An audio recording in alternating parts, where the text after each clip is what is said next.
quelle est la meilleure application pour tes courses VTC? Quelle application paye le mieux? Quelle application est la plus rentable? Quelle application sonne le plus souvent? Ou alors, quelle application il vaut mieux éviter pour ne pas perdre son temps? Dans cette vidéo, je vais tout te dire sur ce sujet et je vais essayer de te donner un classement du coup de la moins bonne application à la meilleure application selon moi à la fin de la vidéo. Et je vais essayer également de parler de la gamme que les applications proposent. Donc, par exemple, la gamme berline haut de gamme ou la gamme économique ou la gamme green. Sur quelle gamme il est intéressant de se positionner, notamment si tu n'as pas encore acheté ton véhicule ou alors si tu l'as déjà acheté, quelle gamme est la plus intéressante. Salut les amis, du coup, comme je l'ai dit, on va parler de quelle est la meilleure application pour VTC. Ce qu'il faut savoir, c'est que lorsque tu t'inscris sur une application de VTC, tu as droit à une forme de bonus de bienvenue. C'est sous forme de parrainage. Il te faut un code parrain.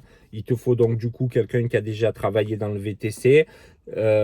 Du coup, si tu as quelqu'un de ta famille ou un ami à toi qui est dans le VTC, tu récupères son code de parrain lors de ton inscription et tous les deux, vous bénéficiez d'une somme de 100, 200 ou 300 euros pour un certain nombre de courses, 10, 20 ou 50, et ça se fait de manière automatique, qui te donne ce bonus de bienvenue. Ça peut faire donc du coup sur plusieurs applications quelques centaines d'euros. Donc, je pense qu'il faut aller le chercher et dans tous les cas, il faut se renseigner parce que le montant, il peut changer. Je sais que récemment, Uber qui donnait automatiquement 300 euros, maintenant, le fait que de manière aléatoire. Donc, il faut se renseigner, mais dans tous les cas, fais-le, inscris-toi sur ces bonus et si ça peut te rapporter de l'argent, ça sera que un plus. Moi, personnellement, il y a des gens qui m'ont fait profiter de leur bonus de parrainage. Donc, si toi, tu as un proche à toi, fais profiter un proche. Pour ceux qui ont personne qui souhaitent me faire profiter, des gens il y en avait, ils s'en foutaient un petit peu de combien ils allaient gagner, mais voulaient me remercier pour les vidéos et des conseils, ils m'ont fait profiter. Je les remercie. Et ceux qui le souhaitent, du coup, je laisse mes codes de parrainage dans le lien de description. Donc, sans plus attendre, on va passer au classement. Donc, ça aurait été bien en fait de faire un classement selon les villes ou par région. Mais parce qu'en fait, par exemple, à Paris, toutes les applications marchent un petit peu. Ce qui n'est pas vrai dans le reste, forcément vrai dans le reste de la France. Donc, moi, je vais faire ma vidéo, je vais donner mon avis d'une manière générale sur toute la France. Après, toi, si tu as des bons plans pour ta ville ou ta région, tu souhaites les faire partager, avec quelle application tu travailles, tu peux le laisser en commentaire. Donc, en top 4, en quatrième position, je vais faire un petit peu un lot d'applications du coup qui ne marchent pas trop ou qui ne marchent pas du tout ou lorsqu'on est inscrit, qui ne sonnent pas beaucoup. Par exemple, il y a FreeNow, il y a Marcel et d'autres petites applications comme ça qui, même si peut-être ça marche pas trop mal à Paris, dans le reste de la France, où on ne peut pas s'inscrire, ça arrive, il n'y a pas d'inscription possible, ou alors, même si on peut s'inscrire, il y a très très peu de courses. Donc on ne va pas perdre énormément de temps avec eux. Donc je les mets un peu sur une position un peu à part en quatrième. Donc du coup, on va en venir, je crois, d'une manière générale, c'est un petit peu l'avis de tous les VTC, aux trois applications qui offrent le plus de volume de courses. Dans le désordre, c'est du coup Hitch, Uber et Bolt. Donc c'est les applications qui offrent en France le plus de volume de courses, en tout cas un volume de courses intéressant. Donc pour le classement, en numéro 3, je vais mettre l'application Hitch. Pourquoi Hitch en numéro 3? Parce que moi, ce qui me dérange un petit peu, c'est par exemple sur Hitch, il n'y a qu'une gamme pour les voitures. Donc moi, j'ai un peu un véhicule haut de gamme, je peux pas en bénéficier, c'est-à-dire je vais être payé de la même manière qu'un véhicule bas de gamme ou moyen de gamme. On est tous logés à la même enseigne. Et du coup, c'est un peu pénalisant pour le chauffeur, mais aussi en même temps pour le client. Parce que le client qui veut à chaque course, il a le droit, par exemple, vouloir un véhicule haut de gamme, il ne pourra pas le faire sur Hitch. Du coup, le client va aller un peu chez Uber ou chez Bolt, là où il pourra, à chaque fois, s'il le souhaite, commander un véhicule haut de gamme. Donc forcément, ça fait partir un petit peu les bons clients. En même temps, on ne peut pas enlever le moyen de paiement en espèces. Du coup, on est obligé d'accepter l'espèce sur Hitch. Et on va dire d'une manière générale, ça apporte un certain type de client, peut-être, je dirais, un petit peu moins haut de gamme. En tout cas, peut-être un peu plus populaire, un peu plus des quartiers ou des cités. Après, ça n'a pas que des avantages. D'aller dans les quartiers populaires, un petit peu plus populaires, bah, je sais pas, après c'est mon avis, mais ils sont plus enclins peut-être à attendre. Donc, si tu es un peu en retard, ils vont moins faire de remarques. Peut-être même, je dirais, peut-être des gens un petit peu plus sympathiques. Bon, après, c'est juste mon avis. Mais par contre, justement, par exemple, il peut avoir des faux billets s'il y a de l'espèce. Il peut avoir aussi des non-paiements pour certaines courses. Parce que je te conseille d'encaisser le client s'il y a de l'espèce avant la course. Moi, je prends l'espèce. J'ai jamais eu vraiment d'expérience négative, mais il faut faire attention. Peut-être si tu es nouveau chauffeur, tu peux au départ accepter que des courses en carte bleue. Et après, quand tu connais le secteur, tu connais les quartiers, tu peux envisager le paiement en espèces, par exemple. C'est à toi de voir. Donc ça, c'est un petit peu des points dérangeants. Euh, En numéro 2, je vais mettre Bolt. Bolt en numéro 2, pourquoi Bolt en 2 et pas en 1 et qu'est-ce qu'il a de plus ou de moins que les autres? Bolt, ce qu'il y a de bien, donc surtout par exemple à Paris, il y a un très gros volume de courses. Dans les autres villes, c'est pas mal aussi. Il y a un volume important aussi dans les autres villes. Donc c'est un point très important. Ce que je leur reproche par exemple un petit peu, et c'est quand même un reproche assez important, ben, un exemple concret. Quand j'ai voulu enregistrer mon nouveau véhicule sur les applications. Chez Uber, ça a mis 30 minutes. À Bolt, ça a mis une semaine. Donc, je pense que c'est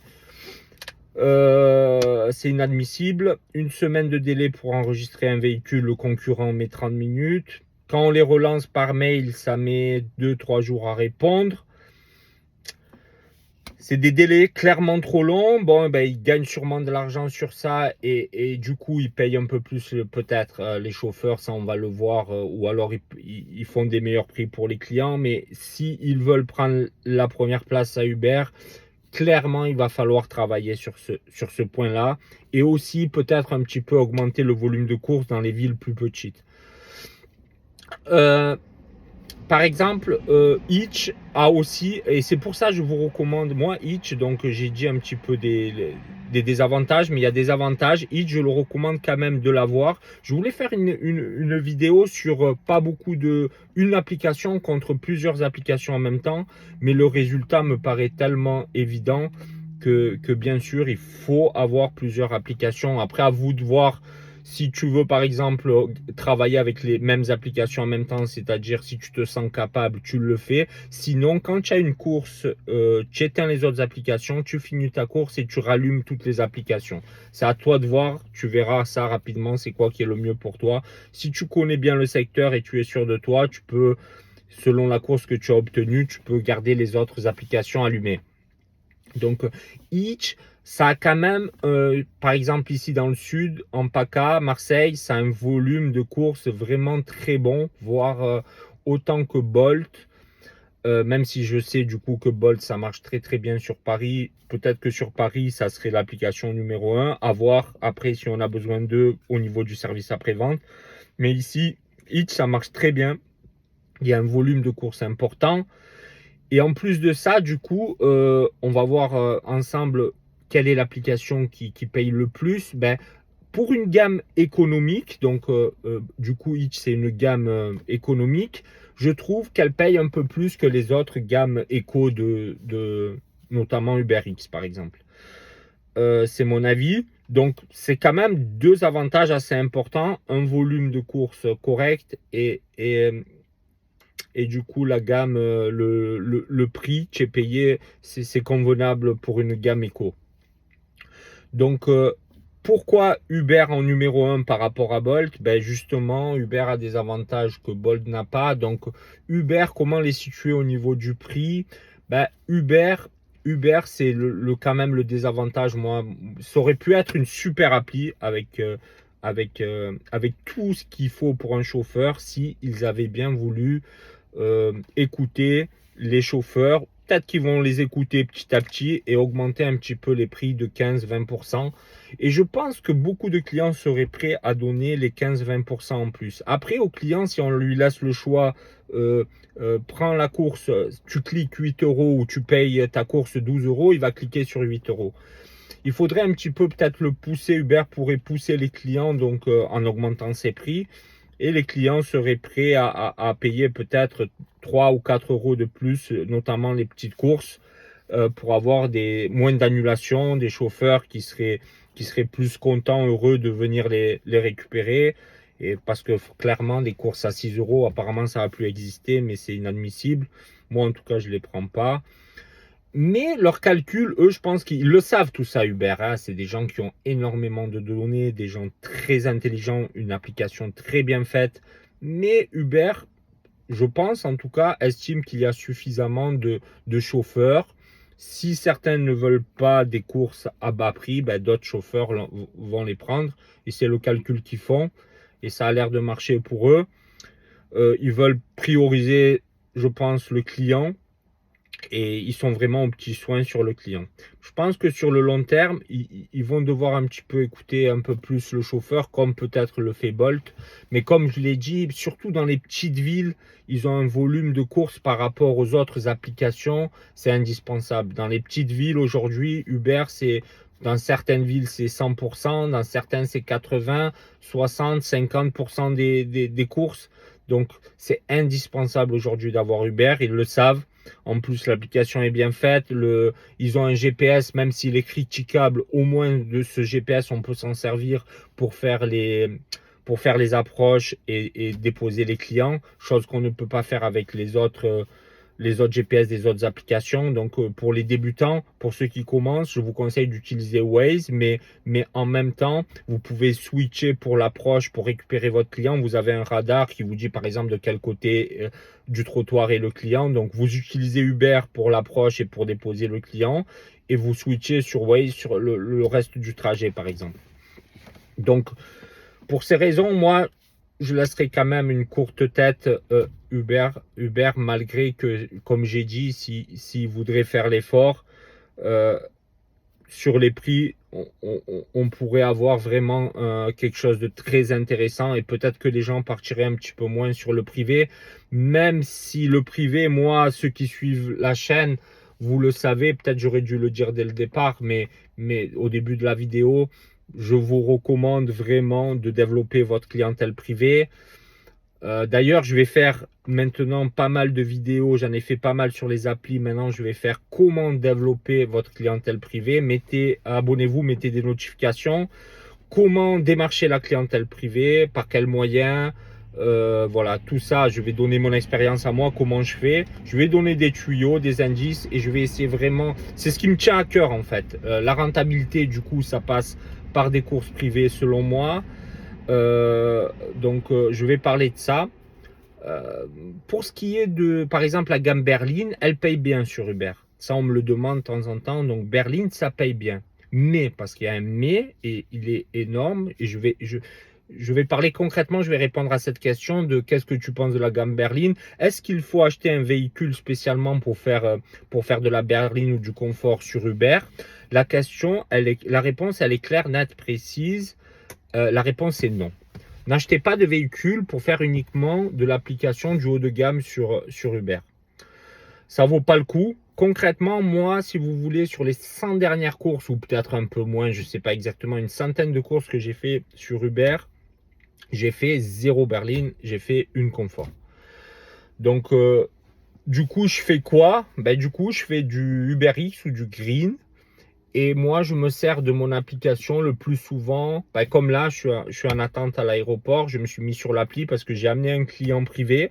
Et je m'en sers pour pas revenir à vide. J'ai plus de clients après. J'ai plus de rendez-vous le reste de la journée. Donc, sur ma vie, en rentrant chez moi. Donc, je me mets sur appli et je reviens pas à vide. Je reviens avec une appli. Mais du coup, j'utilise Green ou UberX. Par contre, on reste sur les gammes. Uber Green, c'est très intéressant. Si vous n'avez pas encore fait le choix de votre véhicule, essayez, pensez à prendre, si vous voulez faire des applis, être dans les gammes green, c'est-à-dire hybride ou électrique. D'ailleurs, j'ai fait plusieurs vidéos, je conseille les véhicules électriques, surtout si vous pouvez recharger chez vous, il n'y a pas photo. Je veux dire, j'ai fait déjà plusieurs vidéos, je ne vais pas revenir sur ça, mais aujourd'hui, rien qu'avec, si vous roulez beaucoup sur une Tesla, ce que vous économisez en carburant, vous pouvez payer le crédit de votre voiture. Donc, il n'y a pas photo. Si vous avez la possibilité de charger à domicile, intéressez-vous aux voitures électriques. Donc, la gamme Green, c'est une bonne option si vous vous intéressez aux applications. Voilà, donc ça je pense qu'on a fait un petit peu le tour, que ça soit sur les gammes ou sur quelle est la meilleure application. Donc d'une courte tête, je récapitule, je dirais Uber.